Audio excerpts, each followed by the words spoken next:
Assalamualaikum warahmatullahi wabarakatuh. Alhamdulillah, wassalatu wassalamu ala rasulillah Muhammad ibn Abdillah wa ala alihi wa sahbihi wa man walah. Subhanaka la ilma lana illa ma 'allamtana innaka antal alimul hakim. Rabbi shrah li sadri wa yassir li amri wahlul 'uqdatan min lisani yafqahu qawli. Amma ba'du. Sama-sama kita hormati, kita muliakan sahibatul bait, Ibu Dokter Hirza beserta seluruh keluarganya. Kita doakan semoga selalu berada dalam rahmat ridha Allah Subhanahu wa taala, selalu dalam lindungan dan bimbingan Allah Subhanahu wa taala. Dipanjangkan umurnya, disehatkan badannya, dimudahkan urusannya, dikabulkan hajatnya, dibahagiakan hidup dunia akhiratnya. Segenap Hubabah, ya, ibundanya Ibu Hajah Komariah, mudah-mudahan Allah Subhanahu wa taala sehatkan badannya. Juga Ibu Hajah Sofia,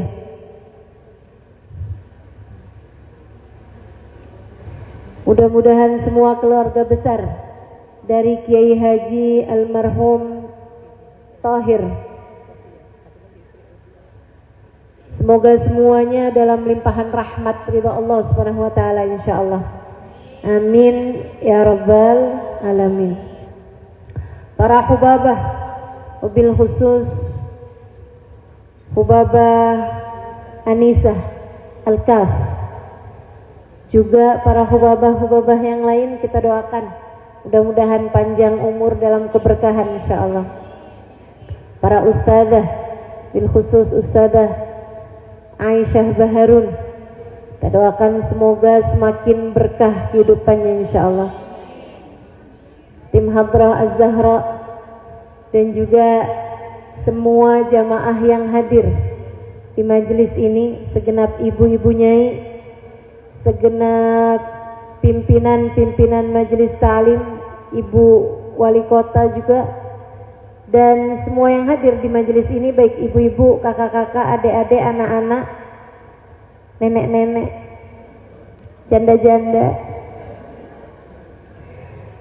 Semoga semuanya dirahmati dan dicintai Allah Subhanahu wa taala, disayangi dan disyafaati Nabi besar Muhammad sallallahu alaihi wa ala alihi wasallam insyaallah. Amin ya rabbal alamin. Manusia hidup di atas muka bumi ini, Kak, Bu, Dek, semuanya tergantung dari nasib. Ada orang yang nasibnya bagus, ada yang nasibnya jelek. Dan nasib ini gak ada urusan sama banyaknya harta yang dipunya, juga tidak terkait sama cantiknya wajah. Nasib ini bahkan tidak terkait sama tingginya IQ, kecerdasan. Enggak. Ada banyak orang cantik nasibnya jelek. Ada juga orang kaya nasibnya jelek. Ada juga orang miskin nasibnya jelek.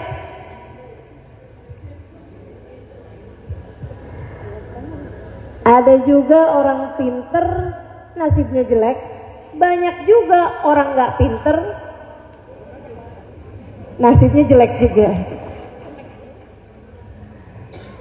Nasib tidak terkait sama itu semuanya. Nasib terkaitnya sama apa? Ini saya kasih tahu. Nasib terkaitnya sama apa yang Allah bagi sebagai penentu nasib manusia. Kalau Allah memandang hambanya dengan pandangan penuh kasih sayang, orang tersebut bakal bernasib bagus, bernasib baik. Anak yang paling beruntung adalah anak yang dipandang Allah dengan pandangan penuh kasih sayang. Remaja yang beruntung adalah remaja yang dipandang Allah dengan rahmatnya. Istri yang beruntung bukan yang paling dicintai sama suaminya, bukan yang ditransfer paling banyak sama suaminya. Istri yang paling beruntung yang dipandang Allah dengan pandangan rahmatnya. Suami yang beruntung juga seperti itu, bukan yang dicintai istrinya paling banyak. Maksudnya cintanya yang banyak, bukan istrinya yang banyak ya. Akan tetapi suami yang paling beruntung yang dipandang Allah dengan pandangan rahmat. Ibu yang beruntung bukan ibu yang punya anak paling pintar, paling berprestasi, bukan. Akan tetapi seorang ibu yang dipandang Allah dengan pandangan kasih sayangnya. Mereka yang paling beruntung dunia sebelum kelak di akhirat nanti. Kalau urusan akhirat sih kita tanpa ragu-ragu tentu saja. Yang paling beruntung di surga yang dapat rahmatnya Allah. Yang paling beruntung saat lewat jembatan yang dapat rahmatnya Allah. Yang paling beruntung di padang mahsyar yang dapat rahmatnya Allah. Kata Allah dalam Al-Quran, A'udhu billahi minasyaitanir rajim.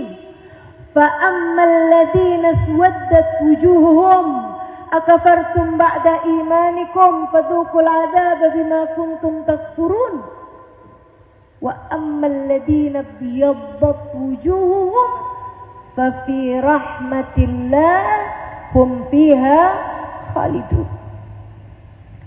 Di padang mahsyar nanti kata Allah, aku akan jadikan sebagian wajah bercahaya, sebagian wajah aku hitam legamkan. Fa'ammal ladzina swaddat wujuhum, yang wajahnya Allah jadikan hitam legam, akafartum ba'da imanikum, kalian sih kenapa meninggalkan Islam padahal sebelumnya kalian telah aku beri hidayah? Kenapa kamu lebih tertarik cinta dunia padahal sudah aku perdengarkan padamu firman-firmanku?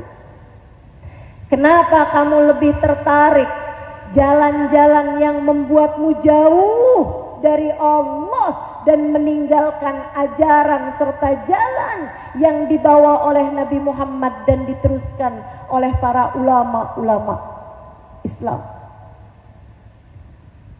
Fadzuqul adab. Sekarang karena kamu lebih tertarik sama selain jalannya Allah, rasakanlah azab. Bima kuntum takfurun, sebab ingkarnya kalian tersebut. Fa ammal ladzina fiyaddat wujuhum.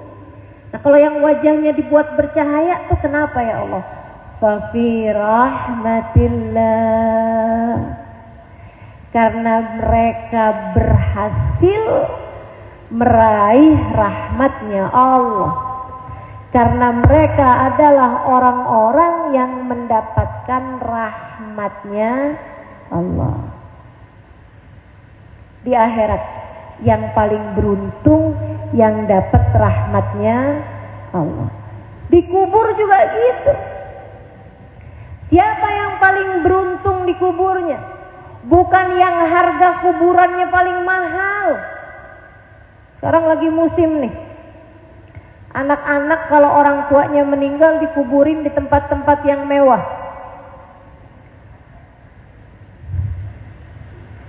Nilainya kuburan ada yang 500 juta gitu, udah kayak rumah. Masya Allah. Sehingga sekalian, nggak ngaruh itu mah. Kubur itu masalahnya bukan seberapa mahal tanahnya, akan tetapi bagaimana orang di dalam kuburnya. Adakah dia telah meraih rahmatnya Allah, ataukah dia adalah seseorang yang dibenci, dimurka oleh Allah. Na'udzubillah min dzalik. Ini kalau urusan akhirat, teman-teman. Diawali urusan akhirat itu dari saat ajal datang menjemput. Saat kematianmu tiba, kamu hanya akan menjadi salah satu dari dua jenis orang yang Allah berkenan memandangmu dengan kasih sayang, ataukah seseorang yang Allah tak sudi membukakan pintu rahmatnya bagimu. Saat ajalmu tiba, kamu hanya akan menjadi salah satu dari dua orang peraih husnul khatimah yang dicinta Allah SWT, ataukah na'udzubillah min dzalik, Allah memurkaimu sehingga Allah tutupkan rapat-rapat pintu rahmatnya darimu. Na'udzubillah min dzalik. Orang kalau udah sama Allah ditutup darinya pintu rahmat, kira-kiranya mau pergi kemana kalau ajal datang menjemputnya? Sehingga sekalian, saya ingat saya ini lama hidup di pondok pesantren. Ini Ustazah Aisyah Baharun adalah ustazah saya, kakak kelas saya semasa kita di Darul Lughah wa Da'wah. Begitu kan Ustazah? Kakak kelas saya dan mengajar juga di kelas saya. Habis dari Dalwa, saya pindah pesantren di At-Tauhidiyah Tegal, kemudian pindah lagi di Al-Anwar Sarang Rembang, kemudian ke Tarim Hadramut Daruz Zahra, sampai dengan mengajar di Daruz Zahra. Saya lama di pondok pesantren dan saya betah di pondok pesantren. 12 tahun saya mondok pesantren. Kalau dibilang pinter, mudah-mudahan. Tapi kalau ngelihat masa belajarnya sebenarnya nggak pinter-pinter amat lah. Lama belajarnya, 12 tahun. Saya betah di pondok pesantren. Tapi kalau saya ditanya, Ustazah, waktu mondok pesantren saat apa yang paling Ustazah sukai? Saat saya ada di pondok pesantren, saat yang paling saya sukai adalah saat saya pulang ke rumah.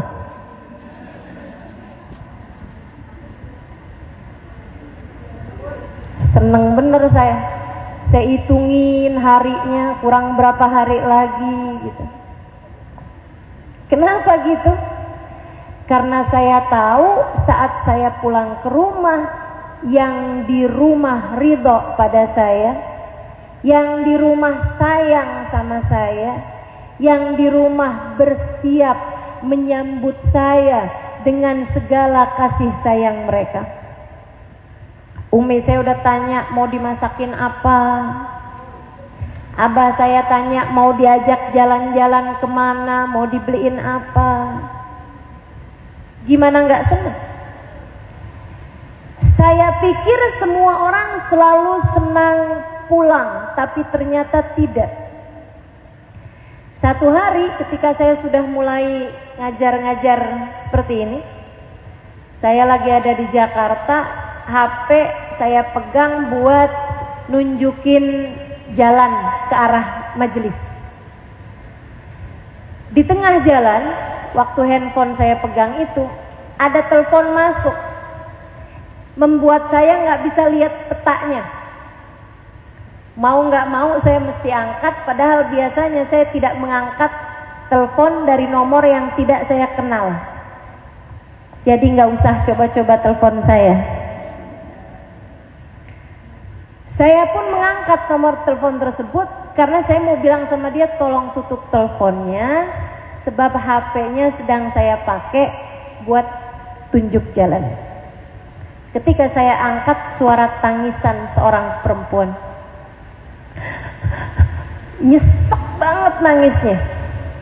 Sampai mau saya tutup, kesian. Akhirnya saya bilang sama yang nyetirin saya, kita minggir dulu aja.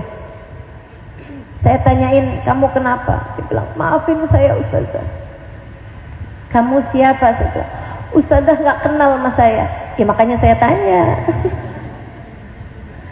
Ustazah gak perlu kenal siapa saya. Oke, baiklah. Ustazah kasih tahu saya mesti ngapain. Dia pun kemudian bercerita bahwa dia adalah seorang anak gadis umur 21 tahun yang kabur dari rumah sama pacarnya. Dia sekarang galau, dia sekarang gelisah, dia tidak tahu apa yang harus dia lakukan. Dia kemudian telepon temennya memberikan nomor telepon saya. Teman-teman sekalian, saya karena terkait sama hukum fikih, saya mesti jelas tanya sama dia. Adakah kamu sekarang sedang hamil? Dia bilang, enggak Ustazah. Alhamdulillah. Adakah sekarang kamu masih perawan? Enggak Ustazah. Innalillah. Yang tadi alhamdulillah ya. Saya bilang baik. Sekarang hal pertama yang harus kamu lakukan adalah bertaubat kepada Allah. Kamu sesali dosa perzinaan yang telah kamu lakukan. Hal kedua yang harus kamu lakukan adalah pulang ke rumah orang tuamu. Dia bilang, Ustazah jangan suruh saya pulang. Saya bilang, kamu harus pulang. Saya nggak berani pulang. Saya takut pulang. Kenapa saya bilang? Sebab pasti orang tua saya benci saya. Pasti orang tua saya mengusir saya. Pasti orang tua saya tidak akan berkenan menerima saya. Marhaban bil qaili adlan, marhaban bis salati ahlan wa marhaban. Allahu akbar. Allahu akbar.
Allahu akbar, Allahu akbar.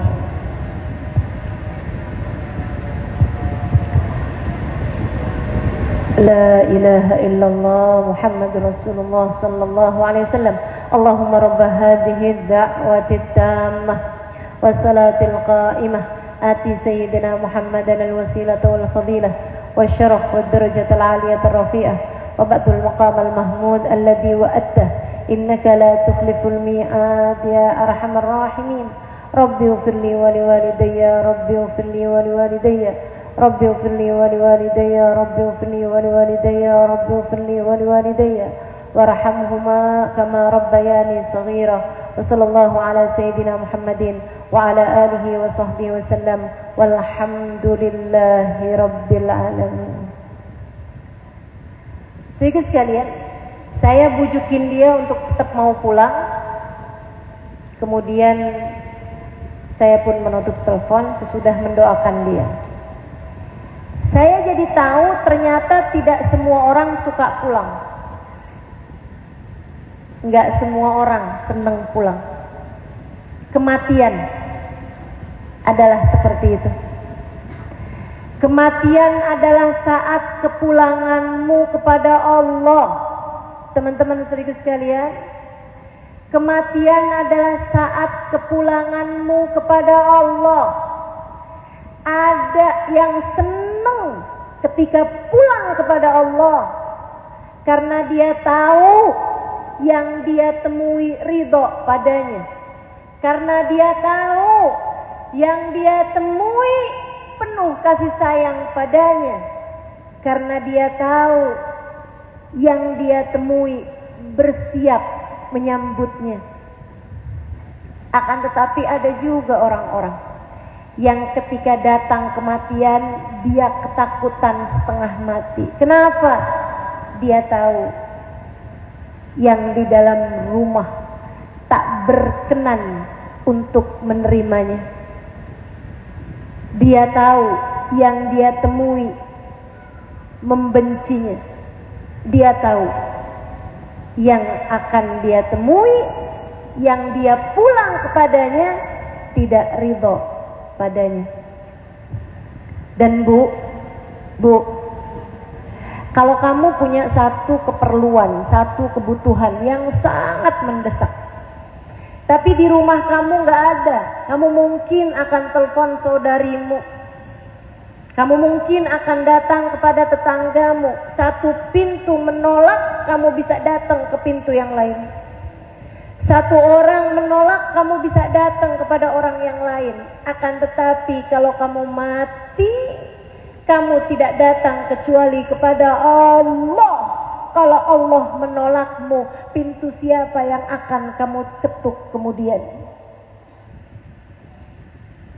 Kalau di saat ajal datang menjemput, Allah tutup rapat-rapat pintu rahmatnya darimu, kemana kamu akan pergi?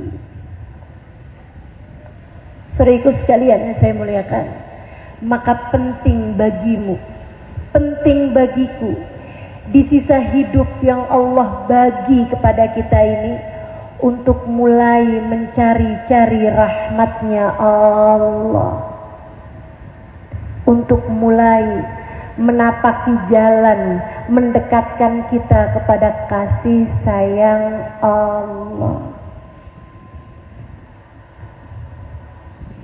Dan jangankan sejak kematian, nih kita nih di dunia nih sekarang ini nih, yang paling beruntung di antara kita, saya ulangi, bukan yang punya paling banyak dari harta dunia, bukan yang dikasih muka paling cantik, bahkan bukan yang dijadikan suaminya paling cinta sama dia, bukan bahkan yang dikaruniai apa yang menjadi idealnya kehidupan seorang manusia. Bukan berarti kalau kamu belum menikah, kamu sudah pasti tidak beruntung. Bukan berarti kalau kamu sudah menikah tapi nggak dikasih anak, bukan berarti kamu bernasib yang tidak baik. Bukan berarti kalau kamu sudah punya anak, kemudian anakmu meninggal di usia kecil, bukan berarti kamu melihat nasibmu adalah nasib yang sangat buruk. Tidak, teman-teman saudaraku sekalian, tidak begitu. Yang bernasib buruk adalah yang dipandang Allah dengan pandangan murka. Yang bernasib baik adalah yang selalu dipandang Allah dengan penuh kasih sayang. Teman-teman saudaraku sekalian yang saya muliakan, saya baca Al-Quran. Saya tahu semua orang di Pekalongan baca Quran. Di Quran tuh Allah banyak cerita tentang orang-orang rugi, tentang orang-orang beruntung. Di Quran Allah cerita tentang perempuan yang bernasib jelek. Perempuan nasibnya jelek. Miskin? Enggak. Kaya raya. Jelek mukanya? Enggak. Cantik jelita. Nasibnya buruk tapi. Enggak punya suami mungkin? Enggak. Dia punya suami kaya raya dan ganteng luar biasa. Enggak punya anak mungkin? Anaknya banyak. Cakep-cakep, pinter-pinter. Tapi nasibnya jelek. Namanya Ummu Jamil. Ummu Jamil. Siapa itu? Istrinya Abu Lahab. Abu Lahab itu paman Nabi Muhammad yang dari gantengnya, cakepnya mukanya sampai dipanggil dengan panggilan Abu Lahab, pemilik wajah yang menyala-nyala. Sementara istrinya ratu kecantikan kota Mekah, hingga dipanggil Ummu Jamil, ratu kecantikan. Beruntungkah? Tidak. Nasibnya baguskah? Enggak. A'udzu billahi minasyaitonir rajim. Tabbat yada abi lahabin wa tab. Celaka Abu Lahab, sungguh-sungguh telah celaka. Ma aghna anhu maluhu wa ma kasab. Hartanya enggak akan manfaat baginya, anak-anaknya enggak akan manfaat baginya. Wa imra'atuhu sayasla naran dzatal lahab. Dia akan masuk ke dalam api neraka yang berkobar-kobar. Wa imra'atuhu, sama istrinya tuh si Ummu Jamil, hammalatal hatab, tukang bawa kayu bakar. Katanya kaya, kok bawa kayu bakar? Orang kaya nggak bawa kayu bakar dari zaman dulu juga. Dia punya pelayan, dia tinggal beli. Tapi kenapa Allah menceritakannya sebagai pembawa kayu bakar? Teman-teman sekalian, dia punya kebencian yang besar di hatinya kepada baginda Nabi Muhammad. Kebencian itu membuat dia kerjaannya nyari pohon-pohon, tumbuhan-tumbuhan yang banyak tumbuh di rawa-rawa dengan duri-duri yang panjang-panjang. Diambilin pohon-pohon tersebut, dia taruh duri-durinya di jalanan yang kiranya akan dilewati oleh Nabi Muhammad. Kebencian, mohon maaf, bikin orang jadi bahlul. Kebencian bikin orang jadi nggak bisa berpikir wajar. Ini Ummu Jamil, kalau nggak karena kebenciannya kepada Nabi Muhammad, dia perempuan cantik, anggun, elegan. Akan tetapi karena kebenciannya kepada baginda Nabi besar Muhammad SAW, bikin dia jadi kayak perempuan yang nggak normal. Masa naruhin duri di jalanan yang kiranya akan dilewati Nabi Muhammad? Kalau kena anaknya gimana? Kalau kena cucunya gimana? Kalau kena suaminya gimana? Dan akhirnya benar, duri tersebut satu waktu mengenai kaki dirinya sendiri. Dilupa naroknya di mana aja. Akhirnya kena ke dirinya sendiri. Dia kesakitan setengah mati. Dia pun kemudian mengarah ke sebuah pohon. Saat itulah Allah Subhanahu wa taala yang memang sangat murka kepada perempuan yang hatinya penuh dengan kebencian ini, memerintahkan malaikat Israel untuk mencabut nyawanya, tapi tidak secara wajar. Yang lain dicabut nyawanya dari atas ke bawah. Dia, teman-teman sekalian, Allah jadikan malaikat menjerat lehernya. Jadi dia punya tali yang biasa dipakai buat ngiket kayu bakarnya itu tadi, buat ngiket kayu yang ada duri-durinya tadi itu. Talinya itu tersampir di kanan kiri bahunya. Malaikat dari belakang ngambil bagian kanan, ngambil bagian kiri, tengah-tengahnya ada pohon, dijerat sama malaikat hingga matilah dia dalam keadaan fi jidha hablum min masad. Di lehernya ada tali yang menjerat. Allah kalau sudah benci kepada seorang hamba, bisa sebegitu memilukan nasibnya, bisa sebegitu sengsara hidupnya, teman-teman. Abu Lahab, pernah dengar bagaimana cara Allah membuatnya mati? Dikasih penyakit semacam virus begitu ya, yang membuat dokter-dokter bilang jangan ada yang deket, nanti bisa nular.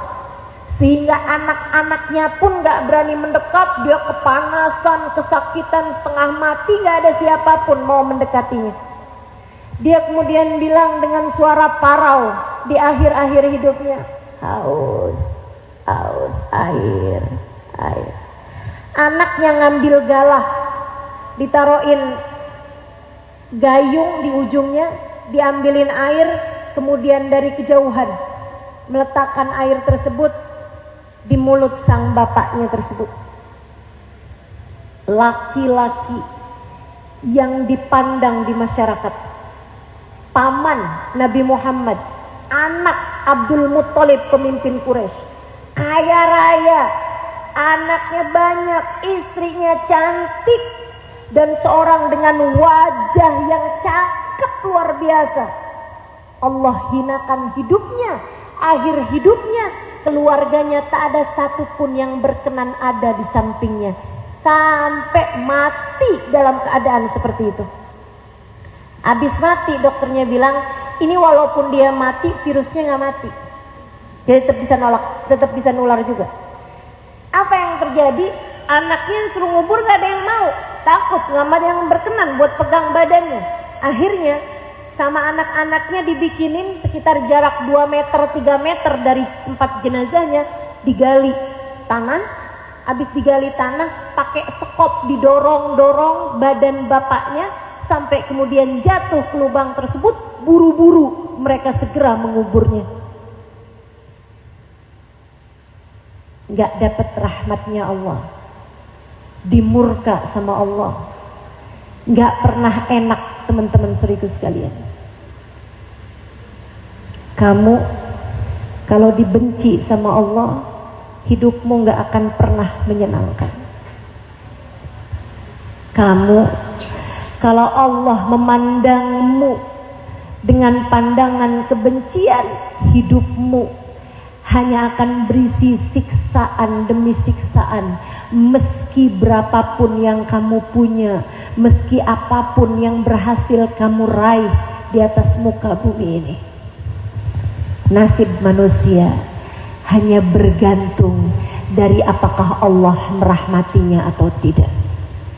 Di Quran Allah juga cerita tentang perempuan beruntung. Saudaraku sekalian yang saya muliakan, perempuan yang hatinya tertambat dengan Allah Subhanahu wa taala, ibunda Nabi Musa.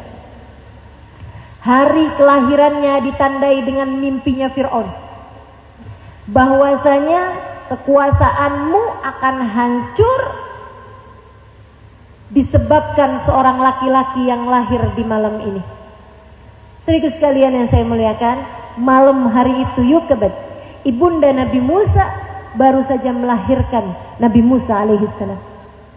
Teman-teman saudaraku sekalian, Fir'aun muntab, Fir'aun marah, Fir'aun murka.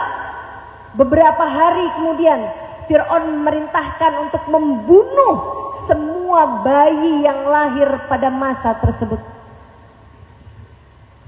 Galau luar biasa hati semua orang tua. Sampai tibalah waktu itu ketika pasukan Fir'aun datang ke kampungnya Nabi Musa.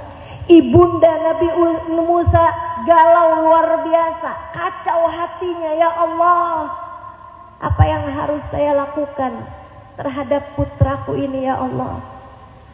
Teman-teman saudaraku sekalian yang saya muliakan, gak lama dia dengar anak laki-laki di rumah tetangganya yang semula menangis, gak lama kemudian tertebas pedang pasukannya Fir'aun hingga kemudian tewas seketika itu juga, diiringi dengan jeritan ibu, bapak dan seluruh keluarganya. Ibunda Nabi Musa semakin kalut. Dia minta kepada Allah, ya Allah, selamatkanlah anakku. Teman-teman, perempuan yang hatinya bersambung sama Allah, dipandang sama Allah dengan pandangan kasih sayangnya, Allah punya lebih dari 1001 cara untuk bisa menyelamatkannya. Allah perintahkan, letakkan dia di dalam kuali yang tengah menyala api di bawahnya itu. Sang ibu yang hatinya bergantung sama Allah, ketika Allah memerintahkannya seperti itu, malaha illa an taqul sami'na wa ata'na. Ya Allah, aku dengar dan aku penuhi perintahmu. Diletakkan anaknya di situ. Saudaraku sekalian, pasukan nyari gak akan pernah kepikir dong. Masa ada orang tua anaknya mau dibunuh, daripada dibunuh sama pasukan Nabi Musa, mendingan sekalian aja dah dibuat marak. Gak mungkin. Sekalian aja dibuat rendang. Gak mungkin kan dibuat gulai misalnya gitu. Gak ada. Mereka gak kepikir ada seorang yang meletakkan anaknya di tengah kuali tersebut. Bawahnya api menyala. Selamatlah Musa, pasukan semuanya pergi. Sudah mereka mencari kesana kemari, nggak dapat anaknya. Kemudian sudah mereka jauh, ibunda Nabi Musa dengan panik membuka kuali tersebut. Di sanalah dia mendapati anaknya selamat tanpa kurang suatu apa. Allah kalau mau nyelamatin, apa sih yang orang bisa perbuat? Apa? Allah kalau mau menyelamatkan, api nggak bisa ngebakar. Allah kalau mau menyelamatkan, air tidak bisa membuat tenggelam. Allah kalau mau menyelamatkan, apapun aja bisa Allah berikan, termasuk kepadamu teman-teman. Kalau Allah mencintaimu, Allah menaikkanmu. Kalau Allah mencintaimu, Allah mendengar tiap keluh kesahmu. Kalau Allah mencintaimu, Allah akan selalu membahagiakan hatimu. Allah akan selalu mengamankanmu dari semua ketakutan-ketakutanmu.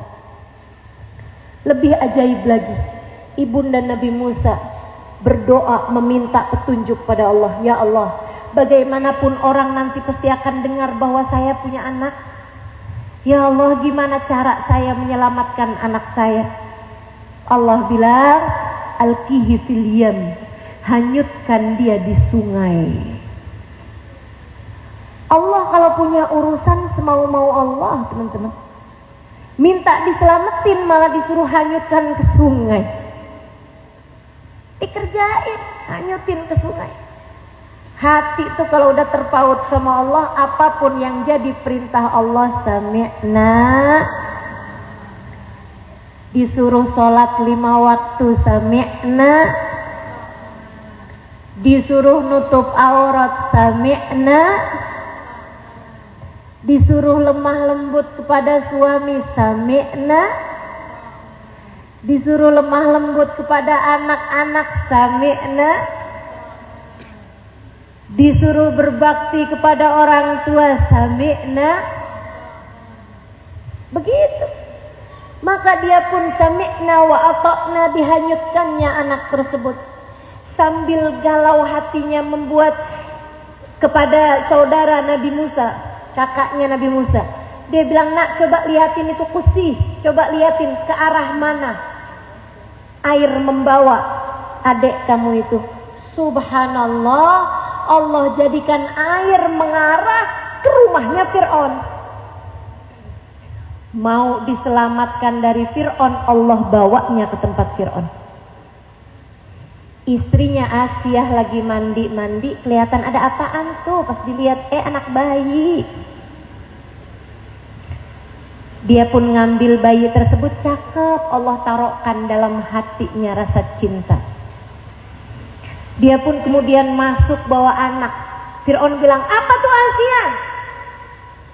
Anak bayi. Laki apa perempuan? Jangan gitu dong, Mas Fir'aun. Udah saya lihat anaknya. Laki atau perempuan? Laki-laki. Mungkin ini anak yang akan menghancurkan kekuasaanku. Aku akan segera membunuhnya. Jangan gitu, Mas. Teman-teman sekalian, dari kisahnya Asiyah sama Fir'aun yang bisa membuat Fir'aun menerima Musa di rumahnya sesudah membunuh ribuan anak laki-laki yang lahir di tahun tersebut, membuat saya jadi berpikir bahwa ternyata semua suami sama saja bisa dirayu istrinya.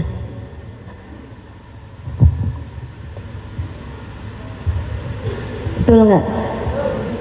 Suamimu nggak Fir'aun amat loh. Ayo belajar jadi perempuan yang pandai merayu. Belajar jadi perempuan yang hatinya bersambung sama Allah. Minta petunjuk pada Allah dalam segala keadaan. Itu pasti dibimbing terus-terusan. Yang saya bayangin, Asiyah ngomong begini, Fir'aun, bagaimanapun kalau itu adalah takdir yang harus kamu jalani, itu pasti akan terjadi, mau atau tidak mau. Kalau anak yang dimaksud itu adalah anak ini, segala macam cara kamu menghancurkannya, kamu gak akan pernah bisa. Bukankah daripada anak ini jauh di mana-mana, jauh lebih aman bagimu kalau anak ini di rumah kita? Iya juga ya. Dirawat, anak lain dibunuh, anak yang akan menjadi kehancurannya Fir'aun malah justru dirawat. Lihat bagaimana cara Allah menyelamatkan hamba-hambanya. Nggak masuk di akal kadang-kadang. Ibunda Nabi Musa nangis di rumahnya, ya Allah. Ini bentar lagi nih Musa ditebas batang lehernya nih. Nabi Musa bentar lagi nih nggak selamat nih, ya Allah. Selamatkan Musa, ya Allah. Selamatkan Musa. Dia tidak berurusan dengan Fir'aun. Dia tidak berurusan dengan Asiyah. Dia tidak berurusan dengan siapapun. Hatinya hanya berurusan kepada pengendali semua manusia, Allah Subhanahu wa ta'ala. Teman-teman saudaraku sekalian, dari cerita ini kamu bisa tahu hati Fir'aun berada dalam kendali Allah, hati Asiyah dalam kendali Allah, hati raja-raja yang bahkan ngaku jadi Tuhan dalam kendali Allah. Apalagi hati suamimu itu, apalagi hati anak-anakmu. Kok kamu sampai ngerasa kewalahan ngadepin suami kamu? Kok kamu sampai ngerasa betapa sulitnya mendapatkan hati suami kamu? Kenapa kamu sampai sebegitunya gitu? Teman-teman seriku sekalian yang saya muliakan, kamu lupa. Kenapa kamu merasa capek ngadepin suami kamu? Kenapa kamu ngerasa putus asa ngadepin suami kamu? Karena kamu lupa hati suamimu berada dalam kendali Allah. Ingat-ingetin ucapan saya. Hati suamimu berada dalam kendali Allah. Makanya yang dilakukan sama Yukabat kayak begitu. Ya Allah, Musa ya Allah, selamatin ya Allah. Dan ibunda Nabi Musa tak peduli. Dia tahu semua ada dalam kendali Allah. Dia bilang, ya Allah, kembalikan Musa padaku. Ya Allah, aku tak sanggup berpisah dengan buah hatiku. Kembalikan Musa padaku. Dan Allah kalau punya mau, teman-teman, bukan hanya Musa diselamatkan, akan tetapi faharramna alaihil maradi'. Kata Allah Subhanahu wa taala dalam surat Al-Qasas, maka aku pun halangkan dari semua para ibu-ibu susu min qabl faqalat hal adullukum ala ahli baitin yakfulunahu lakum wa hum lahu nasihun. Ibundanya nih, si Asiah ini, ibu angkatnya nih, dia minta sama semua perempuan-perempuan yang lagi punya air susu, lagi punya ASI.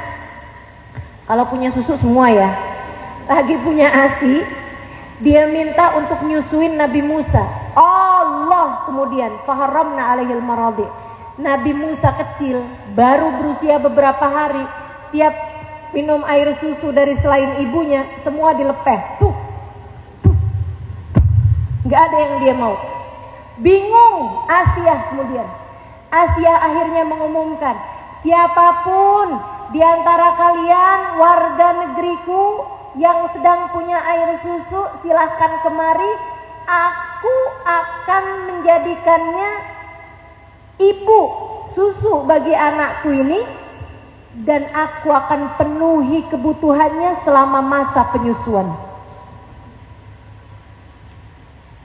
Ibunda Nabi Musa ngantri di antara perempuan-perempuan berasi. Semua dilepeh Nabi Musa sampai farodadnahu ilaih, kata Allah. Ajaib sih ini. Allah tuh terhadap hamba yang dirahmati ajaib, teman-teman. Alangkah beruntung jika kamu menjadi salah satunya. Allah kepada hamba-hamba yang dia cinta, yang dia sayang, melakukan segala keajaiban-keajaiban. Kata Allah, faradadnahu ila ummihi. Aku kembalikan Musa kepada ibundanya. Biar kenapa ya Allah? Untuk membuktikan kekuasaanmu. Biar orang semuanya tahu bahwa engkau kalau sudah menyelamatkan seseorang pasti akan selamat juga. Enggak, kata Allah. Kaitaqarra ainuha wala tahzan. Biar ibunya tenang hatinya dan enggak sedih lagi. Biar ibunya enggak nangis mulu. Biar hati ibunya bahagia, gembira. Kenapa gitu ya Allah? Sebab di sisi Allah air mata Yukabat begitu mulia. Sebab di mata Allah air mata dari seorang perempuan salehah begitu bernilai tinggi. Allah tidak mau air matanya jatuh untuk kesedihan-kesedihan duniawi. Kamu kalau dicinta sama Allah, Allah akan peduli setiap rasa hatimu, teman-teman. Kamu kalau dicinta sama Allah, Allah tak akan membiarkanmu bersedih hati. Sekarang terserah kamu. Mau jadi Ummu Jamil atau mau jadi Yukabet. Pilihan ada padamu. Saat hidup ini, kalau kamu memilih, baiklah kalau begitu. Saya ingin menempuh jalan menuju kasih sayang Allah. Saya ingin menjadi seorang perempuan yang bernilai di mata Allah. Saya ingin menjadi seorang perempuan yang memiliki hubungan erat, dekat, hangat dengan Allah Subhanahu wa Ta'ala. Kalau kamu serius pengen menjadi yang seperti itu, saya kasih tahu jalannya. Ada 5 tangganya. Saya cuma mau terangin tipis-tipis saja karena udah sore. Yang pertama, Bu, utama, tinggalin dosa. Bertaubatlah dari dosa. Apapun aja jenis dosanya. Kalau kamu di saat malam suamimu tidur, kamu WhatsAppan seorang laki-laki yang tidak halal bagimu, yang ketemuan saat reunian SMA, kamu bilang, suami saya nggak tahu ini, segeralah bertaubat. Suamimu tak tahu tapi Allah tahu. Kalau kamu di saat kamu sedang sendirian, kamu biarkan matamu, kamu biarkan telingamu mengerjakan hal-hal yang diharamkan Allah Subhanahu wa Ta'ala, segeralah bertaubat, tinggalkan segala dosa. Sebab meski tak ada mata siapapun memandangmu, Allah Subhanahu wa Ta'ala melihatmu, melihat hatimu. Dan yang lebih berbahaya, Allah melihat ketertarikanmu terhadap yang diharamkan Allah Ta'ala. Allah tuh kalau lihat hambanya tertarik sama yang haram, Allah akan cabut darinya kenikmatan pada yang halal. Hati-hati, hati-hati.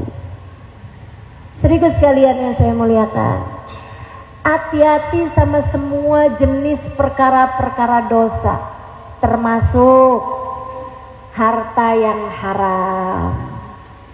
Hati-hati. Lebih baik sedikit tapi halal daripada banyak akan tetapi haram. Ia dapat membakar dunia sebelum akhirat. Nggak lihat gimana yang haram-haram bikin apa tuh sama orang-orang yang kamu saksikan di acara kriminal di televisi.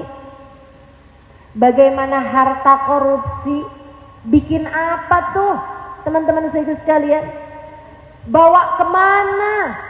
Bawa penjara, bawa kehinaan hidup dunia, bawa kepada derita demi derita. Itu belum akhirat, masih dunia tuh udah Allah tunjukkan betapa yang haram tidak akan membawamu kepada kenikmatan apapun, hanya akan membawamu kepada dosa demi dosa, hanya akan membawamu kepada rasa tersiksa. Gak ada enak-enaknya barang haram. Barang haram tuh kamu kerjain seneng sebentar, susahnya lama. Tapi kalau barang halal, kayak ibunda Nabi Musa Yukabet, ketika melaksanakan perintah Allah, nyuruh anaknya ditaruh di atas kuali nyala, kuali panas, dia laksanakan perintah Allah, galau, takut, sebentar, senengnya lama. Ketika Allah menyelamatkan anak tersebut, Allah suruh bawa, hanyutkan di sungai, galau, takut, khawatir, gelisah. Berapa lama? Sejam, 2 jam, sehari, 2 hari. Sesudahnya senang untuk waktu yang sangat lama. Selalu seperti itu urusan dunia teman-teman. Gak usah tertarik sama barang haram. Kepengen punya yang dipunyain sama temen, sampai pinjol, sampai mau-maunya, jadi simpenan om-om. Ada yang begitu, mohon maaf, sampai mau-maunya jadi yang orang-orang hujat, namanya pelakor.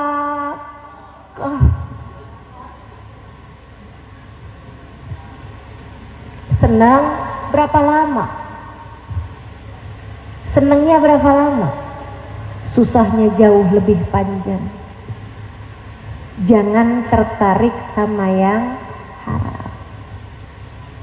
Satu, taubatilah dosa-dosamu.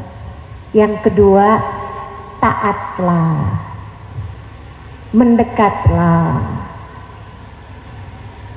bangunlah di waktu malam, tahajudlah. Taat tuh kelihatannya susah, tapi susahnya sebentar, nikmatnya lama. Bangun tahajud ngantuk sebentar, senengnya lama. Puasa Ramadan, laparnya sebentar, senengnya lama. Bukan begitu? Semua jenis ketaatan susah sebentar di awal-awalnya aja. Lama-lama tambah ringan, tambah ringan, tambah enak, tambah enak, tambah enak. Lama-lama jadi kenikmatan beribadah. Masya Allah, Masya Allah. Yuk, mudah-mudahan bisa kita jalanin, insya Allah. Yang ketiga, kalau kamu kepengen jadi perempuan yang bisa dapat rahmatnya Allah, jadi hamba yang bisa dapat rahmatnya Allah, satu tadi, jangan tertarik sama dosa, tinggalkan, bertaubatlah dari dosa. Yang kedua, kerjakan ketaatan, sholat jangan tinggal, aurat jangan dibuka-buka, kan gitu ya. Al-Quran kita baca, sholawat kepada Nabi kita baca, majelis taklim kita hadiri, tuntut ilmu kita jalani, taat kita kerjakan.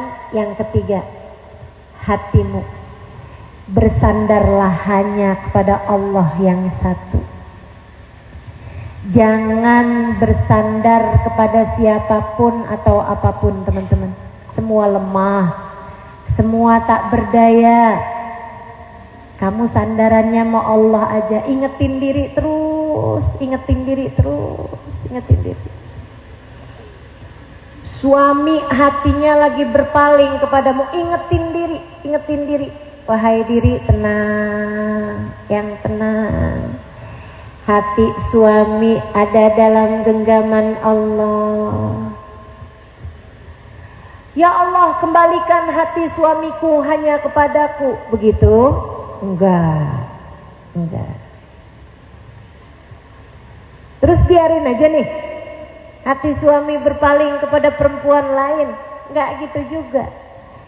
Tapi kamu harus cari tahu, kenapa Allah membuat hati suamimu berpaling darimu. Bisa jadi karena Allah melihatmu meletakkan cintamu kepada suamimu sepenuhnya. Allah cemburu padamu.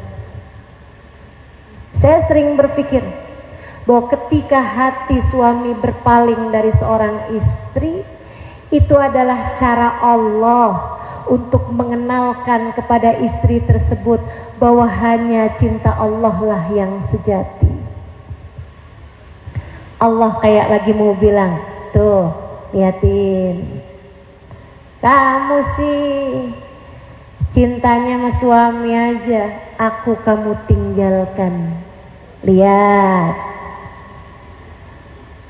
hati suamimu bisa mudah berpaling darimu, sementara aku, apabila aku cinta padamu, aku akan mencintaimu selamanya. Gitu. Mendekatlah kepada Allah. Teman-teman saudaraku sekalian yang saya muliakan, sandarannya sama Allah aja. Sandarannya sama Allah aja. Bilang sama hatimu, ya Allah, saya lemah. Akan tetapi bersama saya ada Engkau Dat yang maha kuat, maka saya tidak akan takut terhadap apapun. Ya Allah, saya sakit, tapi bersamaku ada Engkau